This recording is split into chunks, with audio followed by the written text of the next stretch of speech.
Hi, my name is Kelly Crane. I'm a licensed mental health counselor in the state of Washington. Today, we're going to be talking about joy and letting ourselves feel joy. So, I'm wondering if you've ever had this experience and if you can relate. Last year, my family and I had a big move. We moved from California, where I've lived my entire life, to the state of Washington. So this was a big move for us. We were super excited about it, lots of opportunity. We were going to move into a great neighborhood. Like everything should be great, right? So in the weeks and days leading up to the move, I started feeling very nervous. And it wasn't like the normal moving nervous.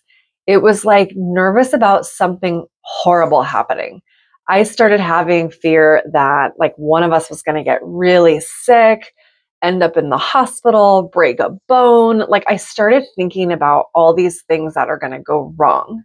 And I was curious about what in the world was happening. So today we're going to read from Brenè Brown's book, Braving the Wilderness. And she talks about this kind of phenomenon. And I'm curious about your thoughts on this and if you've ever had this experience. Okay, so this comes from page 144. And Brenè Brown writes, "The foundation of courage is vulnerability, the ability to navigate uncertainty, risk, and emotional exposure. It takes courage to open ourselves up to joy. In fact, as I've written in other books, I believe joy is probably the most vulnerable emotion we can experience. We're afraid that if we allow ourselves to feel it, we'll get blindsided by disaster or disappointment. That's why, in moments of real joy, many of us dress rehearse tragedy. We see our child leave for the prom, and all we can think is car crash. We get excited about an upcoming vacation, and we start thinking hurricane. We try to beat vulnerability to the punch by imagining the worst or by feeling nothing in hopes that the other shoe won't drop. I call it foreboding joy. The only way to combat foreboding joy is gratitude. Across the years, the men and women who could most fully lean into joy were those who practiced gratitude. In those vulnerable moments of individual or collective joy, we need to practice gratitude."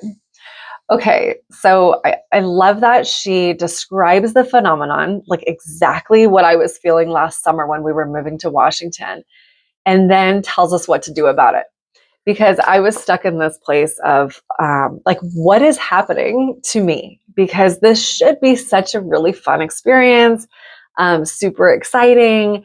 And sure, I mean, I was nervous about organizing and arranging the moving vans and utilities and all of that stuff. I mean, sure. But this was something else. And I'm glad Brene names it with that phrase, foreboding joy. It's this, we're waiting for the other shoe to drop and we want to be prepared for it. So we start getting ourselves ready mentally to be prepared for something awful because the joy is too vulnerable. It's too vulnerable to let ourselves be happy.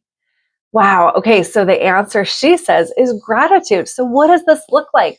Maybe for me in that moment of, I'm thinking somebody in my family is going to get horribly sick and we're not going to be able to move or whatever. Being able to just pause and take a moment in those moments to say, thank you. Wow. Thank you for this opportunity that we get to move to Washington. This is such a great, great thing, right? Like I'm so blessed. I'm so, wow, thank you, universe, for this opportunity. Ooh, that feels vulnerable even when I just say it just now.